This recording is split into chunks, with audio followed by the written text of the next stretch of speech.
Yes, this is the official beginning of this webinar. Remember, this webinar is being recorded, so you may want to switch off your camera and your microphone, just in case. Let me say a quick hello to everybody from the Federation and maybe people that may join us from outside the Federation.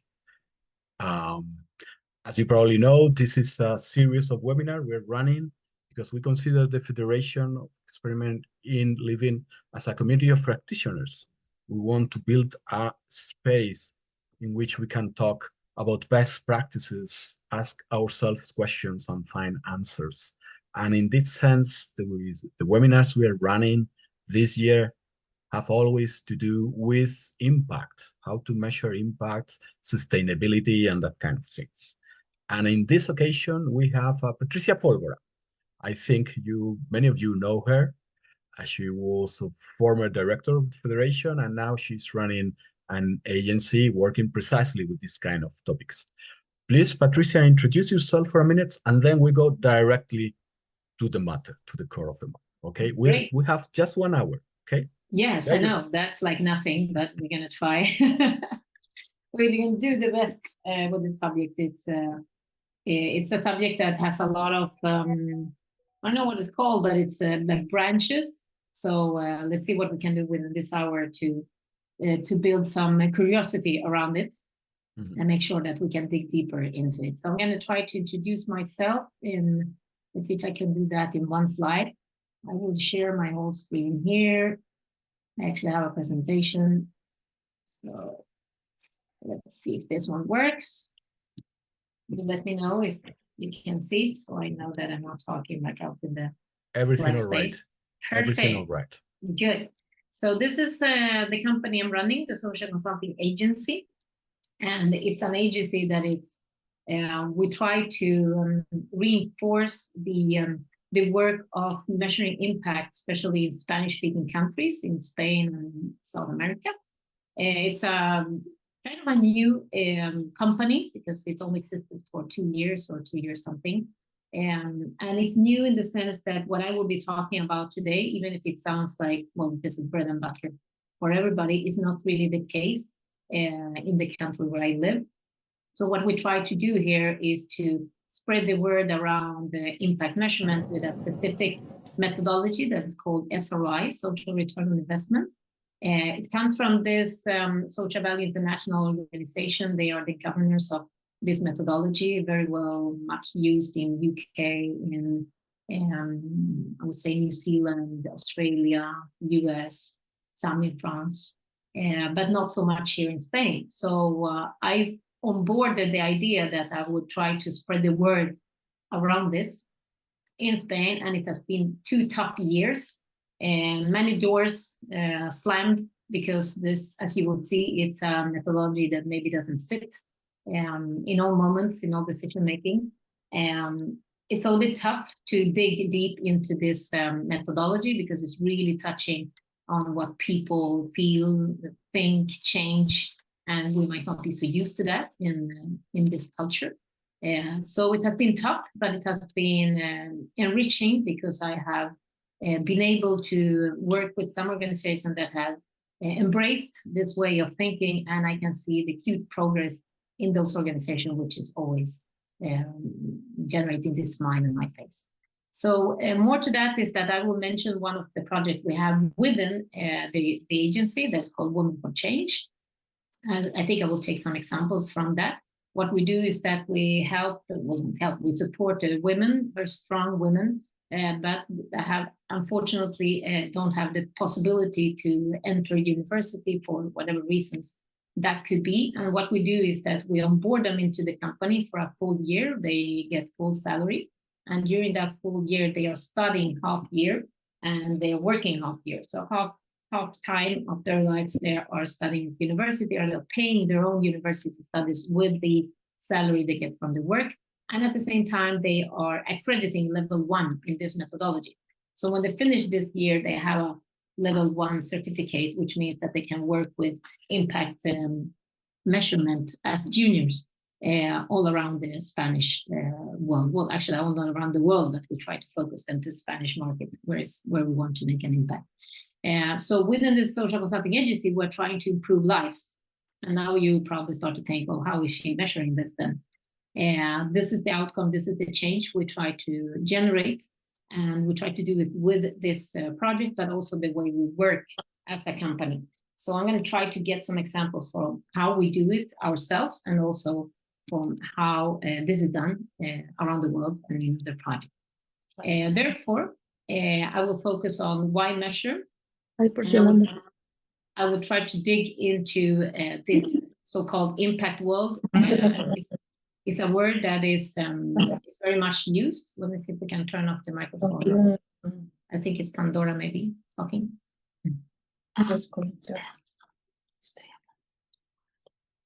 So we'll try to dig down into the sea, but as I said, it's 1 hour. There's no way we're going to get down to the 40 meters here. This is my son. He's a diver. He's 9 years old, and he wants to get down to the 40 meters with his dad. That would not happen until he has passed the 5 meters level, the 18 meters level, etc. So this is the same thing. Impact measurement, I think, starts on the surface first, and then we start to go down little by little. And there are organizations that are already down in the 40 meters diving. They see extraordinary things that we don't see when we are on a 5 meters diving. But to get there, you need to get yourself through these levels to learn how to dive, to learn how to make most profit of being down there, right? So that is what I'm going to try to do in this 1 hour, to give you some overview of what is out there. This is probably where you're down in 40 meters. This is when you have passed through what is relevant changes into your organization, what are the stakeholders you are impacting, etc. Then maybe you might need, maybe not all organizations need this. You might want to transform that into some type of monetized valuation, so that you can talk the same language as your investors, or the ones that are spending the money on the activities you are doing. That's called SROI, social return on investment. There are many other options, cost-benefit analysis, etc. They're all down in these 40 meters diving. In order to get here, there is a whole process before you can get here. So there's no easy way, light way, or SROI for dummies. This is the real thing when you really try to get a grip of your impact and try to visualize that, so that you can make decisions out of this perspective where you monetize the social impact. But then there are other steps to take, and those are the ones I'm going to list them up here so you have them all. There are steps that are related to, sorry for Spanish here, translating this. They are related to relevant changes. You could stop at 10 meters, and you can, with your impact measurement, try to understand what changes are you making in people's life, what is relevant of what you do in people's life. And in order to do that, there are a certain amount of questions you want to ask, and you want to collect data on this. And they go beyond the outputs. They go beyond the how many people we are activating in our volunteer programs. And it's data collection, which means, once again, resources. So we will always ask ourselves, why do we need this data? Why do we need to measure impact? Then you maybe want to know how significant those changes are, because you don't only want to know what changes in people's life or how relevant those things are. You want to know if those changes you're making are really significant. Are they sustainable in time, or is it only during the activities you're doing? You want to know how much value does it have for them. You want to know if this would have happened anyway, because if it would, why are we there doing that change?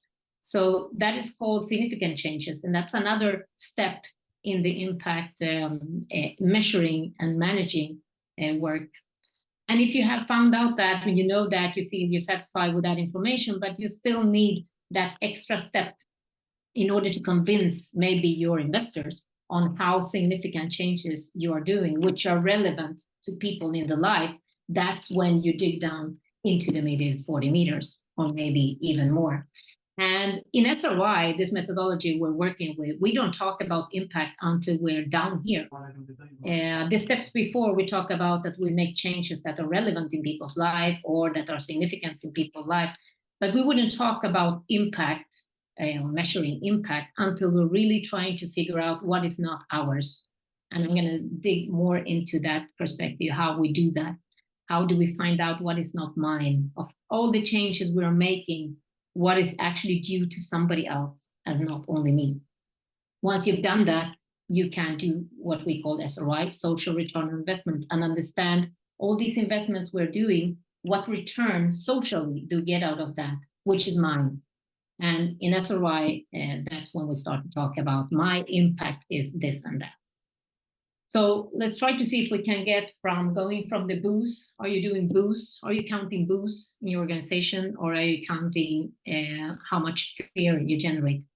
The booze is what we all count, for sure, in any organization, in any companies. We count number of X, Y, and Z. But the question is, when we say that we impact on people, do we say that using data of booze, or do we say that using data of how much fear we generate? So we're going to try to get this image into some kind of tangibles through this presentation.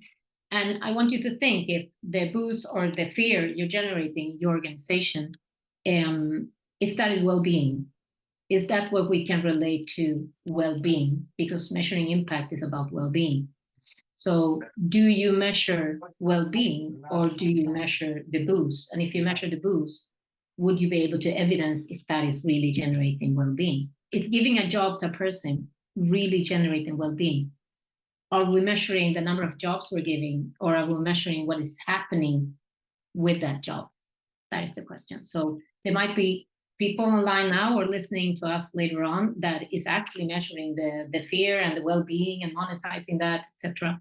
And there might be organizations that are in the process of measuring or wanting to measure that. So impact measurement is a little bit going beyond this book. So we're going to do this in 3 steps. These 3 steps will be related to why measure, because there are 3 big reasons I would say why measure. Why should you spend a single pound or euro, dollar on measurement? It's money going out there. So if we are going to do this, we really need to know the reasons for why we do this. Why do I need that data for? The second thing will be, well, what is the benefit of SROI? If we want to dive down to the 40 meters, so what's the benefit of being down there, spending this time, this money, these resources on gathering that data? And specifically, why would we spend the time of those we're interviewing, the beneficiaries, the persons that are working with us? That time has a value, so why would we misspend that time if we're not going to do anything with that data? So we're going to talk about SROI, and because it's on in the impact buzzwords, the ESGs are very much connected to social value or not. Are they not? That is what we might ask ourselves, and I'm going to try to give my opinion or idea of why I do not think it's the same thing. So let's leave that to last, and let's get into this space. Why measure? What is this all about? Why do we care about these SDGs? Why are they on everybody's web pages? And why do we say that we support and impact these SDGs with our activities and services? Is it just a pure marketing thing, or is it really something behind this? From the very beginning, the SDGs has been about trying to reduce inequality and decrease environmental degradation, but also improving people's well-being.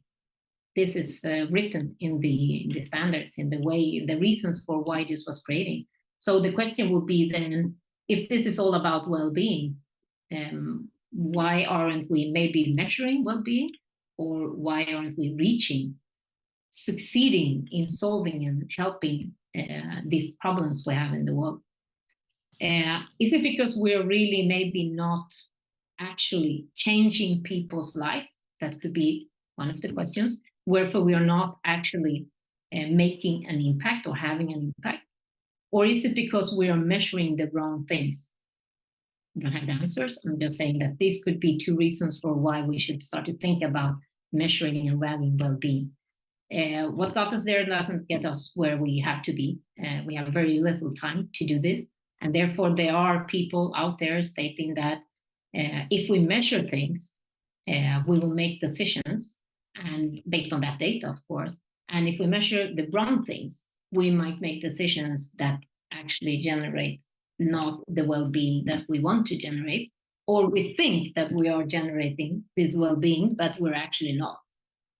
So measurement has been one of the top things related to the ESGs, of course, and related to the SDGs, and related to any activity that in some way are claiming that we are generating changes or well-being in people's life. And therefore, we need to start to think about what is it that we're actually measuring. So impact measurement, all these words, they might have different interpretations from different models, different methodologies, different people. I very often see the word impact on people's websites or reports, but what is beneath that or underneath that could be different things. Sometimes I see output, sometimes I think halfway to measuring well-being, sometimes I see well-being values. So this is the SROI's interpretation of what social value actually is, according to this methodology. And according to this methodology and a few other impact measurement methodologies, is the relative importance people attribute or give to different aspects of the well-being. And the changes they experience, now I'm putting a lot of emphasis on words like relative importance, they, because you know that this implies involving these stakeholders in valuing that. It's not us valuing what is important for them, it's them giving us information to understand what is of value for them. So this methodology and other methodologies related to impact, they really try in different ways to recognize that value. They try to see value from the eyes of those that we are impacting, being people, organization, communities, environment, because the methodology considers stakeholders, anybody that is impacted by what we do or that impact us in some way. So if we have this idea in our head and we think about well-being being one of the focus in the SDGs, then we need to try to break it down and understand what is it that we actually measure. We actually measure well-being, and we try to understand what outcomes we generate in that well-being and if they change. There is no impact measurement without change. If nothing changes, according to this methodology and other ones, there is no impact. Impact is when something really changes to good or to bad. So this will be the 3 bricks that we use when we measure impact. And now you need to go back to your organizational things. Do we measure this? Do we measure well-being? Do we measure outcome? Do we measure if something changes to see if we are on this road and where we are 5 meters, 10 meters, 40 meters down? What is well-being then? Well, tons of descriptions of what well-being is. This is one of them, but is related in some way to this dynamic process that people will say are changes in their life. So it's like a sense of that things are going good or bad. Well-being is the thing you do with your friend when you sit there and you say, hey, how was the week? And that person will say, well, it's a horrible week. It's a total subjective concept of how life is doing or how things are going. So this put us in a little problem because we don't like to measure subjective things. For some reason, we like to measure objective things. We want to measure how many people actually took the full course, how many people actually got a certificate. We don't like to measure how satisfied they are with the work. We want to measure how many people have a work.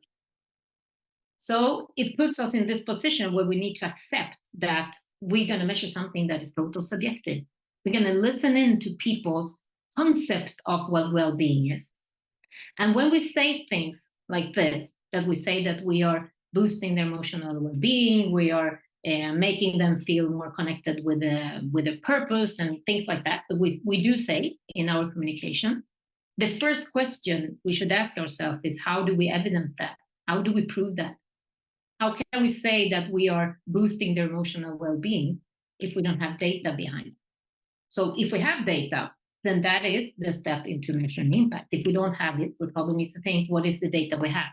And how is that data evidencing that this is happening? Because the world is changing, you know that. and I know that, and we feel this total buzz around sustainability, impact, and we have to do 1 million things to be compliant as a company. But one of the big things out there is that it's not enough anymore to claim that we are improving well-being in people's life. We have to evidence that. And in order to evidence that, we have to measure. And if we want to measure, we need to take this extra step and not get stuck in we provide skills.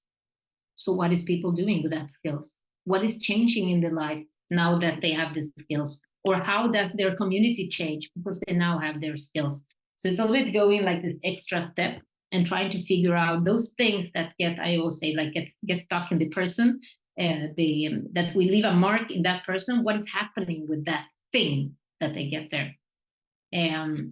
We are used to do this. We're used to talk numbers.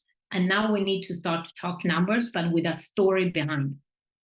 So we need to be able to say that when we do this innovation or this social innovation project, and we develop them and we fundraise for them, and we come up with ideas of how to improve the world that we are living in some way we need to evidence that in order for it not to end up as a promise, a good idea with a promise, which is what we maybe so far have been able to be doing. But it's coming, and it's coming strong. It's coming from the investors, it's coming from society, it's coming from regulation. Everybody wants us to in some way evidence that we are generating a change. Previously, I'll say previously because this is changing, we were used to top-down work.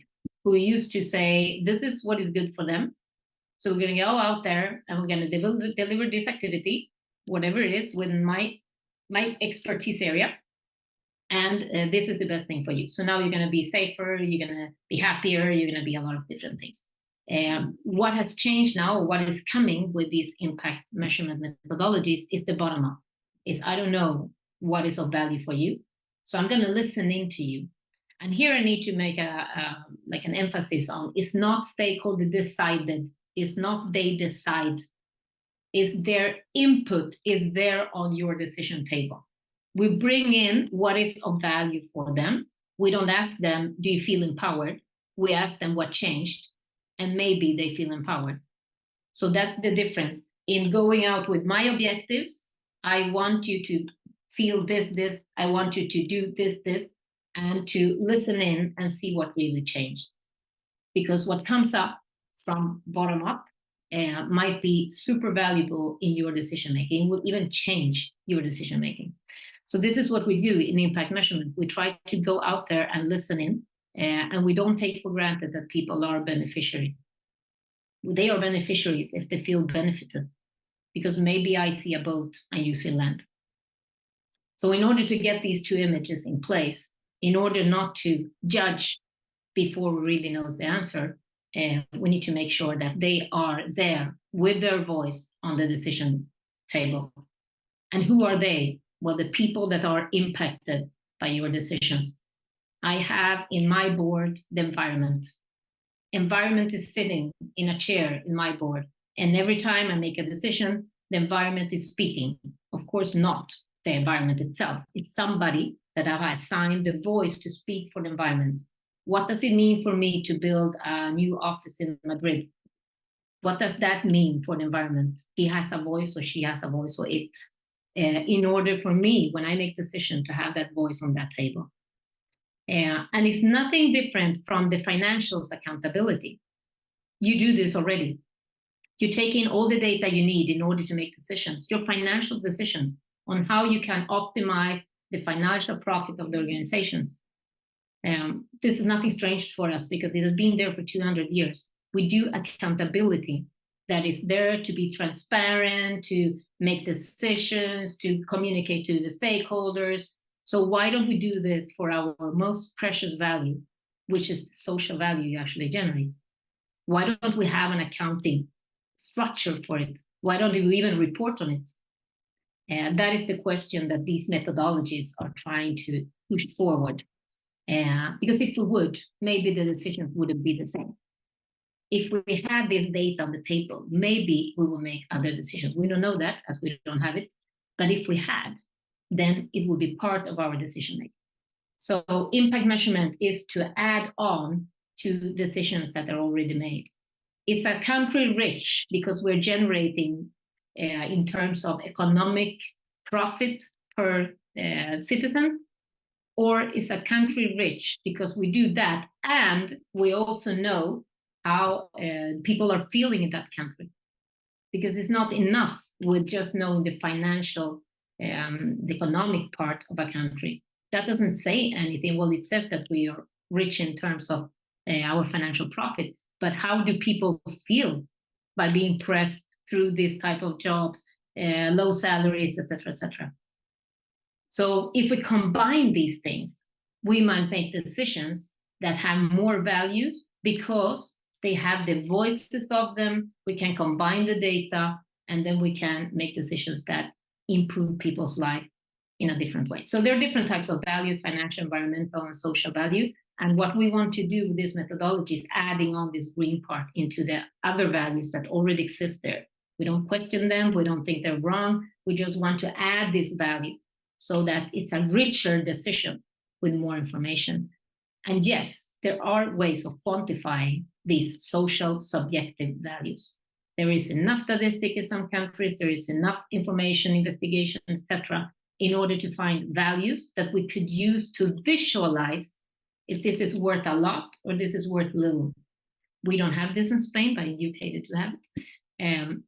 So they are able to see across the nation and specify in different regions how these values are increasing or decreasing. If we have a COVID, how did that affect well-being in UK, etc. This is done yearly, and there's a whole process related to this in some countries, not in all countries. But this is the idea. The idea is to be able to quantify in some way this value so that those that need to make a decision on investment and not investment will be able to compare how much they have invested in relation to how much social value they're generating.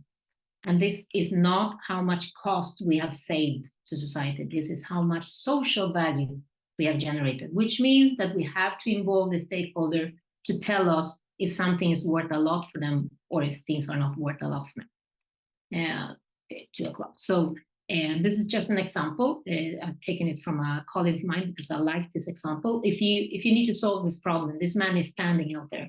He's standing in the pool and he's trying to fix something with electricity up here. You need to make a decision. You're a company. You need to decide what to do this. I give you 2 options here. You lift up the ladder out of the water. You drain the pool. These are the 2 options that we have.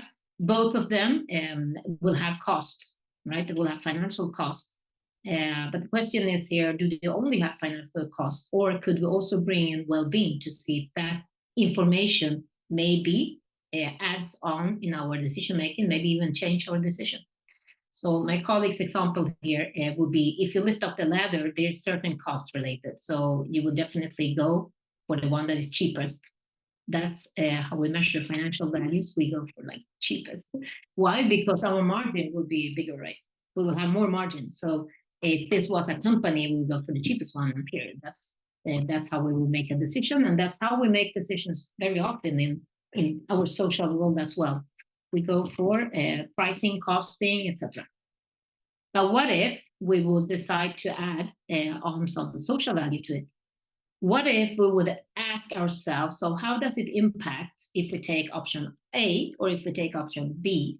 This person, which is our stakeholder, his family, which is also our stakeholder. So in what way would we minimize risk deciding one or another option? Because even if it's a cheaper option, maybe it's still full of risk.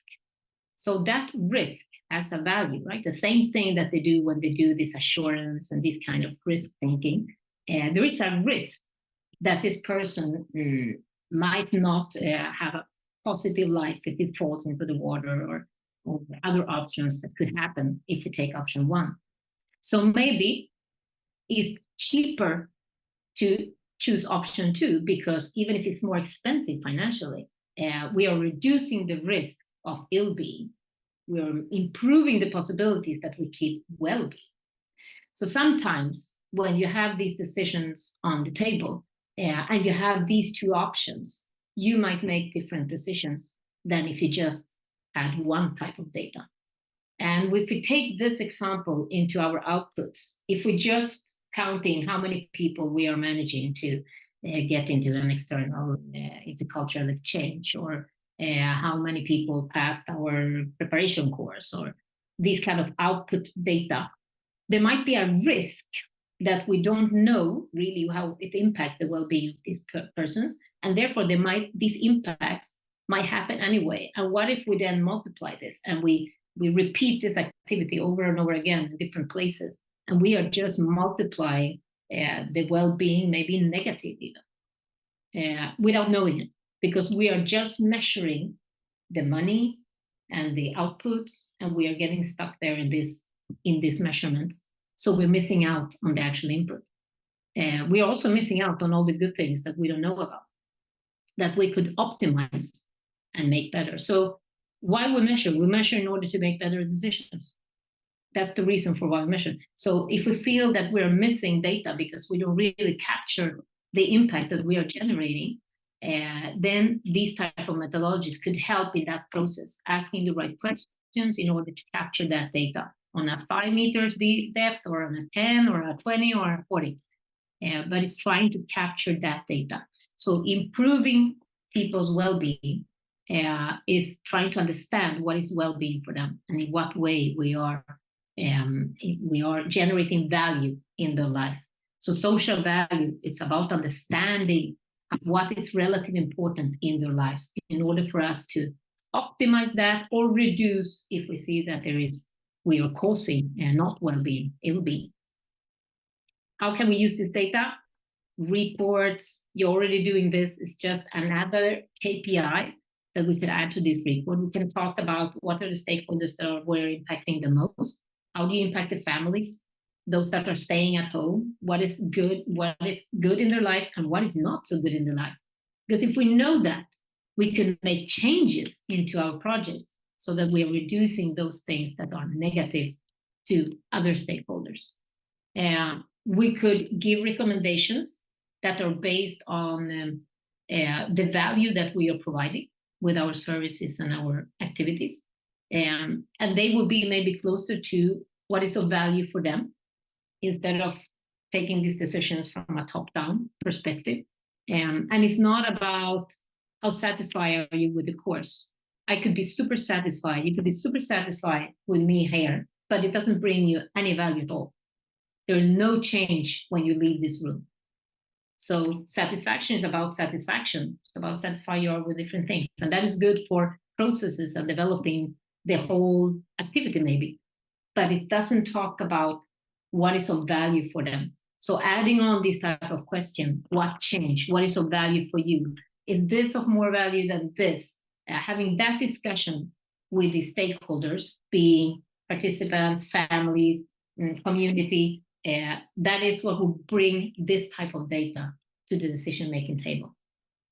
And it's easier to communicate. This is something we find now here in Spain. It's easy to communicate value. It's also easy to communicate what value we destroy. Because in SROI, there is no good or bad. There is value, negative or positive, intended or not intended. And we display everything. So it's easier to say, hey guys, I'm sorry, we really messed up here. This we thought was super good and super nice, but when we start to dig deeper into it, we identified this stakeholder group is really we're not generating positive value for them. So we're going to change this activity, adjust it, or whatever we find out in order to make it better. What if we had this type of reports? What if we could tell people what we actually do? So we support mothers and babies. And how many are supported? 45. Do I know from the 45 if they are supported in a positive way or in a negative way? No, not a clue. I just know that they are supported. And how many babies? 49. Do I know if they're supported in a positive or negative way? I have no clue. I just know they're supported. These are outputs. What if I go next step and I dig deeper into my 5 or 10 meters? Well, maybe we start to talk about social value. So what changed in your life? I felt less isolated. It improved the mental health, and it improved the confidence. So these 3 are the most important for them.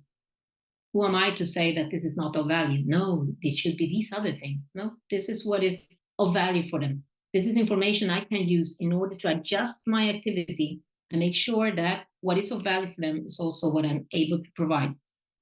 If my objectives are not clear, maybe I need to think about why they don't feel that whatever I'm delivering is of value where I want it to be of value. So this will be the next step. And what if I transform that into monetized value? What if I manage to visualize to my investors that, hey, as you don't really understand how important and how difficult it is to have a mother to feel less isolated because you're not expert in my subject. I'm the expert. This is where I spend time doing. Because you're not the expert, I'm going to tell you where you are expert, and that is the investment. So I'm going to tell you for each pound you're giving me, I'm generating 1.25. So that language you understand, and therefore you understand that you're generating more value out of your investment so that you can decide where to invest and how much to invest, etc. So it's a different story because it goes a little bit beyond the outputs, and it's easier for people to understand. This is also a way to tell the story. If we have this money, if you invest in me, or if I as an organization invest in a specific activity, this is the input. This is what we need to put in. This will generate these activities. And when we have these activities, it will generate this amount of people doing X, Y, and Z. There's no problem understanding this. We will get this. And then when we start to measure impact, we go beyond that. So we say, so what changed in their lives? Or what will change if we do a forecast? What will change in their life? What changed in the life is the blue part. And those things that changed in the life, do they have value or not? Are they of value for them? Improved skills or increased confidence? Is that of value for them? That's what we ask. If that is of value, then maybe it's something we need to take into consideration when we make decisions in our changing activity. So this goes round. This doesn't stop here. We just learn and we recreate and we regenerate. And it's a story around well-being. We could talk about how is my program? What is the lookout of my program? What is it really generating? Where does it have an impact? It's about relationship. It's a big one here, relationship, emotional well-being, and social inclusion. That is what my activity is all about. And this is well-being said from them, not me saying that you should have or will have a better relationship. It's them saying, this is what changed. So it's another data that you can use in order to reallocate resources. And why? Because we can't focus on everything. So where do we focus today? We focus on where our balance sheets are telling us to focus. We focus on where maybe our results tells us. We focus on where our investors tells us to focus. But do we focus where they actually feel that we generate value? That's the question. So if we know where value is generated, we could also see where is out of all these changes we're generating, out of all these changes they consider are of value or not, some of them are of more value than others. So we will be able to compare where we generate most value, and we can bring that into our decision-making table to make this decision. Does it mean that everything they say is gold? No, it means that that's another data that you use in your decision-making. The same way that your balance sheet is not everything the balance sheet says goes to my decision. No, it's a data that you use in order to make your decision. And you will decide on changes in your organization based on that data. So this is the same. It's like having a balance sheet of value, which in some organization is the reason for existing.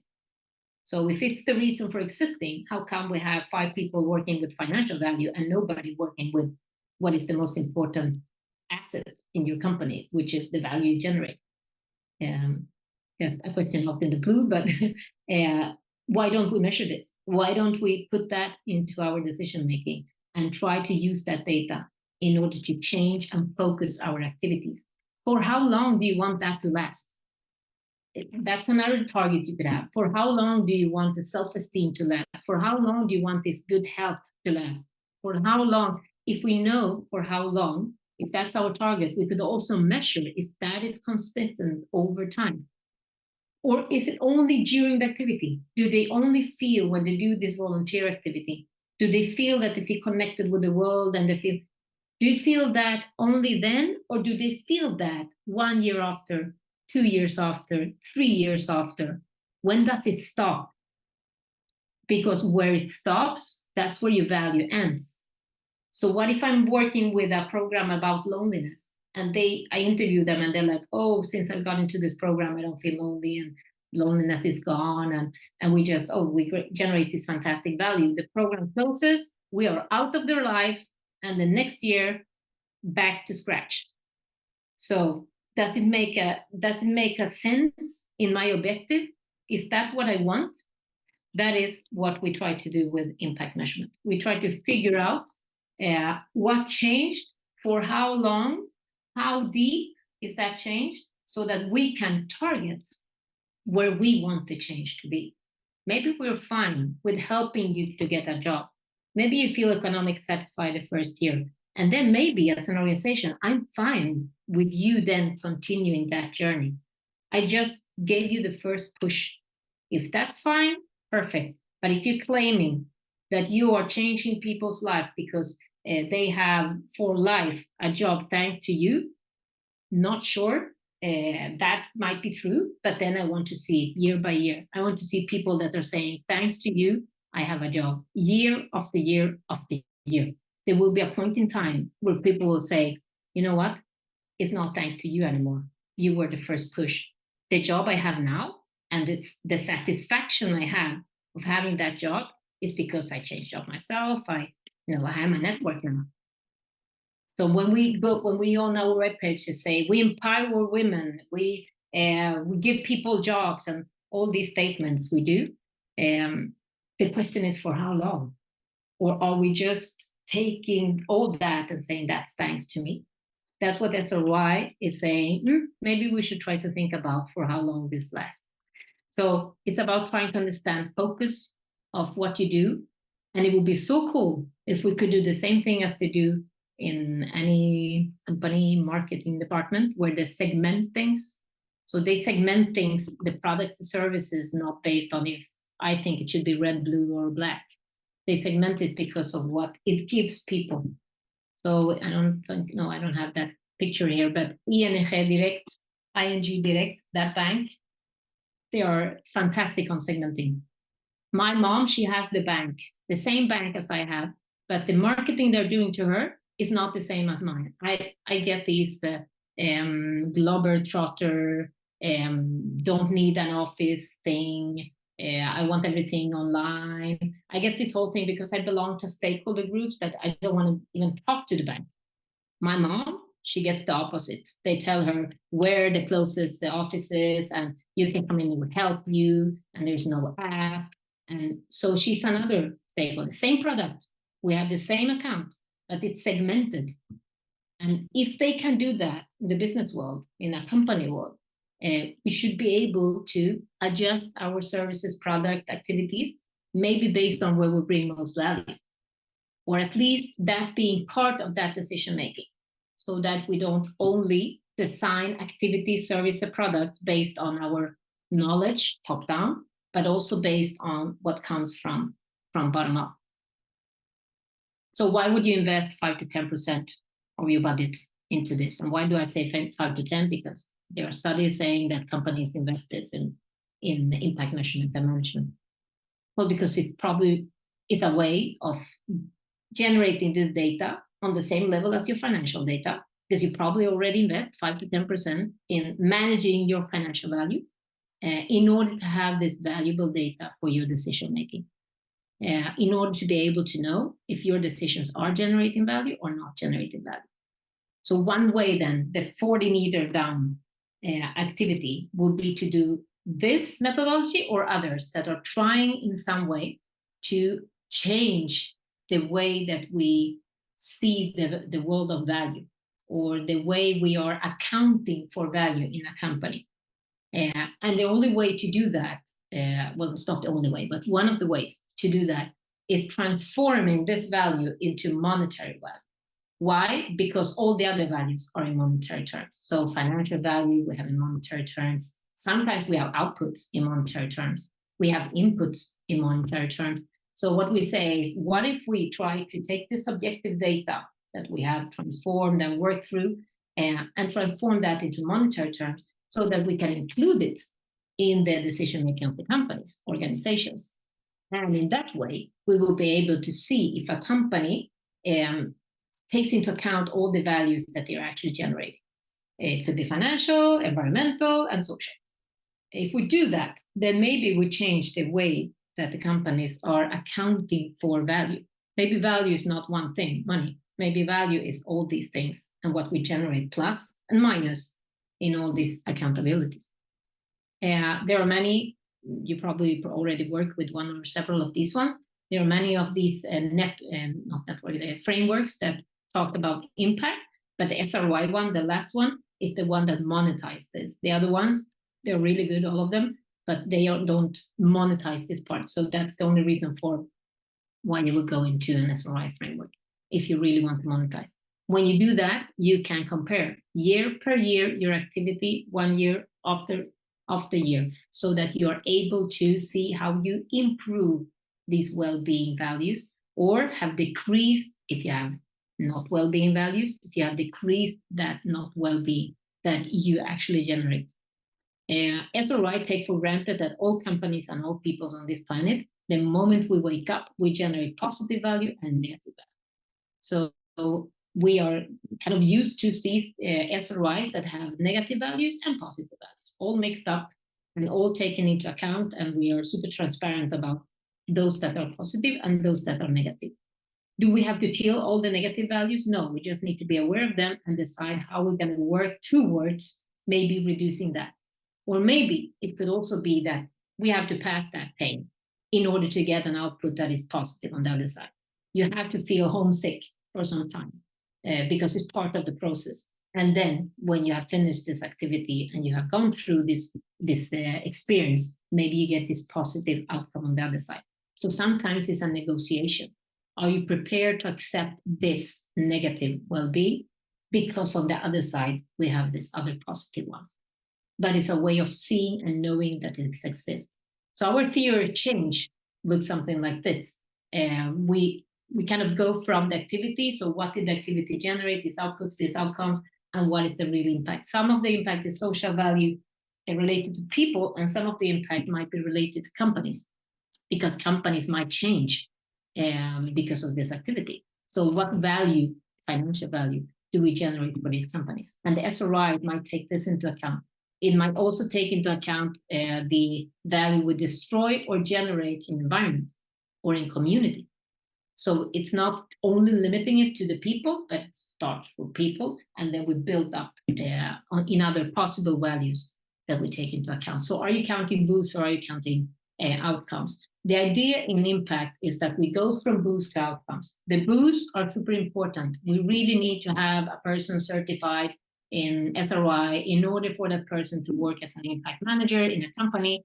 And then we would ask them, so what changed in your life? Well, I feel more empowered maybe, or I have a better financial situation, so I'm satisfied with my economy. That is to bring people into understanding the fear, in this case, that we are generating. So we do need a boost, but we don't stop by the boost. We don't count only the boost. We go beyond that. We want to understand how much fear we generate. Because what if you go to me, I will be super scared. I don't like the darkness and these things. But if you go to my son, he's not scared. He will maybe laugh if you see this guy coming in here. So you don't know from a boo if it's going to generate a positive impact or a negative. You just know that it's a boo.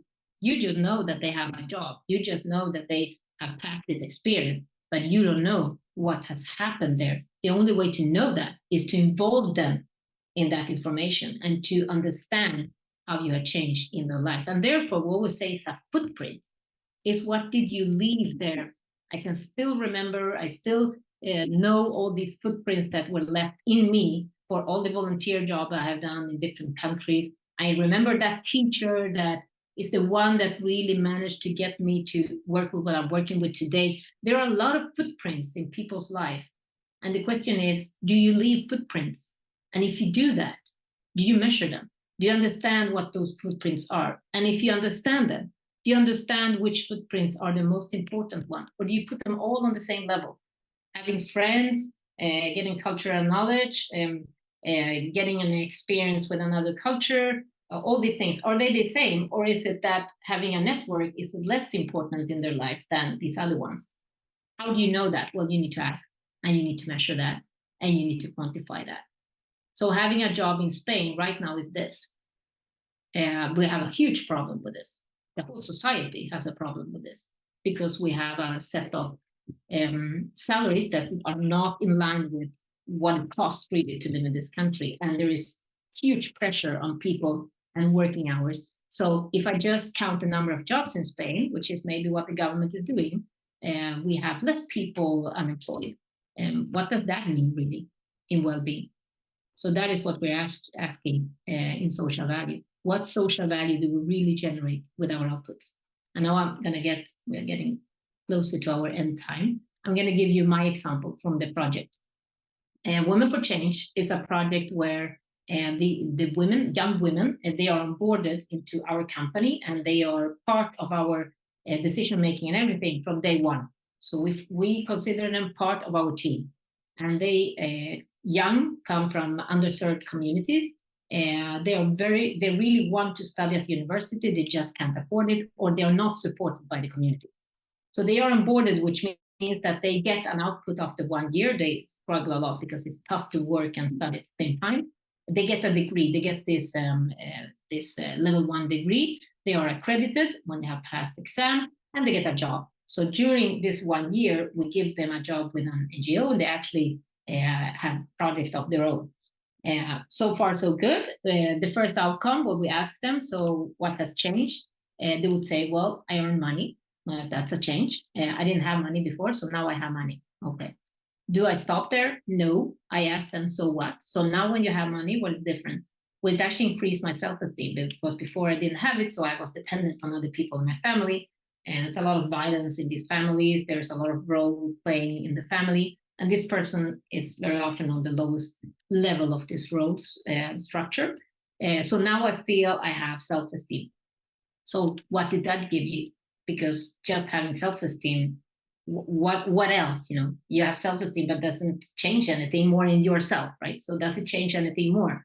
And yes, I actually gained financial independence. Now I'm strong enough to take care of myself, and I now have financial independence. I don't depend on other ones. I don't have to do certain things to get money. So now I am disconnected from that. Good. So what did that generate you? Well, mental well-being, financial well-being is too generic. So the one that they consider is the most important one is this one. 10 people say this. I could stop here, but I don't, because I listen in to the other ones. And the other ones might tell me this. You know what? Since I have this earned money, since I have more money, it actually increased violence at home. I don't think I want to continue. I don't think I want to have this money, because the only thing it does, it's increasing something that was bad already. Now it's even worse, because I earn 3 times more than the people in my home. And that money that I have is so precious, it has so much value, and it's going to be misused for other things. So I'm the one they will go for. So now I don't sleep at night. I have to close my door. I'm scared in my own home. I'm scared that they will come for me to get that money. So what happens then? How does that feel? It makes you feel powerless, worthless. So we're back on scratch one. And that is going to generate a lot of other stuff. Do I want to run a program like this when I have 30% doing this? No, probably not, because that's not what my program is all about. That's not even what my company is all about. So what I need to do is to take this information and think about, what can I do as an organization to remove this? Do I close the program? No, it's not a question about closing and opening. It's a question about adjusting based on this information. So I might take this information and think what is needed is probably, and this is of course consulted with them, financial knowledge. They don't know how to safeguard this money. They don't know how a bank works. They don't know how they can protect this money. They don't know how they can protect themselves. They might not even know the rights they have. So we need to create a program where these components are part of the program. We even have a psychologist included. We now have a mentor included. We now have a team. I collaborate with an organization because I'm not expert on violence, and that's not my thing. I'm a company. I'm dedicated to doing what I'm doing. But if this happens 3 o'clock in the morning, I'm not the one to call. We should call those that we collaborate with that can help them with violence, with being thrown out from their homes, while they have to be 8 o'clock in the morning sitting at Red Cross company and selling in a project. So it's a super complex situation we're putting them in because they're living in two worlds at the same time. And there might be and will be and already are negative impacts out of this fabulous program. So if I stop my output, I have a problem. I might do things that actually cause harm for some people. Not all of them, but some of them. So if I want to have this profile, I want to have these people in here. I could also decide, no, that's not my profile. I'm going to stick with those that everything is pink. But if I don't want that, if I really want to support this community, I have to think about how to adjust my program to make this happen. And it hasn't costed me more. It has just costed me more thinking. And they are part of my decision making. They are on the table of where the decisions are taken. And it's not only them, it's also their families. They are part of my stakeholder meetings we have every 6 months to talk about this program. How can we improve in order to X, Y, and Z? And in these discussions, we might take into account these negative things. We might say, hey, you okay with having this negative impact, sticking to the program, because there is positive things coming out there on the other side. So it's about knowing where you are, being in the place where you are. We're going to finish this session in 2-3 slides. I just wanted to get you to this thing. My last 2 minutes. Impact, according to SROI, is what is yours. Impact is when you discount what is thanks to somebody else, which means if I empower women, they are not in silos. They might be empowered also by their friends, by their families, etc. So I discount that is not mine. I discount things that would have happened anyway. They're going to be empowered anyway. So I'm going to discount what is not mine because that's going to happen anyway. I'm just in a place where that would happen anyway. And displacement. I generate something good for you, but that generates something bad for somebody else. So impact in SROI is about understanding where we actually contribute. That's when you can start to talk about, according to SROI, your impact, when you have discounted all these other things. And therefore, ESG is not fully the same thing as social value, according to our ideas in this network, because we feel that the ESGs are inside out. It's a perspective where how the outside is impacting my business and what risk do I take in that, while social value is more how am I impacting the business outside. The best thing would be if we could combine things. But for the moment, there's a little bit of a mix in these terminologies. So by saying that, I leave you with this slide. I think that impact management is more than counting booths. It's going beyond that. And there are depths you can go through, but it's about better source allocation, better understanding how we can maximize whatever you are generating already, and also communicating that value. A way to be transparent, a way to be in line with your values and with your objectives and ideas about what you think you are contributing with, and also being able to have that voice on your table. So by saying that, I think I'm going to close down this PowerPoint now so you see my face. And I see yours because I don't see you. They have the PowerPoint. Nice to see that we have more members online. Thank you. Thank you, Patricia, for your time. Just 1 hour. Maybe we can take perhaps 1-2 minutes if anybody has any questions. Yes, I can stay a few more minutes. Mm-hmm. In 1 hour, it's super hard to cover a subject. It's more than 10 slides. It's quite refreshing to remind us what's worth measuring, actually. Otherwise, sometimes we get lost with so many data and we don't bring on the table the right data. So to remember our purpose, final purpose. So let's see if there's any question around there. Yeah, just one very quick question for you. You talk about telling your story of change. So it has a lot to do with internal communication and external communication, I guess, right? We need to tell the world in order to go deeper into this system? Could you give us any clue regarding how to tell the world the story of change? Yeah, it's anybody there to listen? Yeah, to listen to the world. I very often see in the organization that we are not so good at telling our own stakeholders what is changing. So I would say, why don't we start with ourselves? You know, the ones that are internally within our organization, do we know how we change people's life? Do we have that information? Because we sit in our Excels all days, and sometimes we're not even close to the person that is actually changing. So normally we have this, remember, we always have this people talking in videos. So now I have a house, and we have this fantastic story. Those are always pink, and those I will say that's like the positive side, and that's really good and nice. It's one story. What if we could explain how the stakeholder group changes? Then I think that it's also a way of selling in a product and a service. You know that you're gonna probably you connect better with your purpose, because that's what 1,000 people have said before. So I'm quite sure that maybe will happen, maybe. But it's a way of with data saying this might happen to you.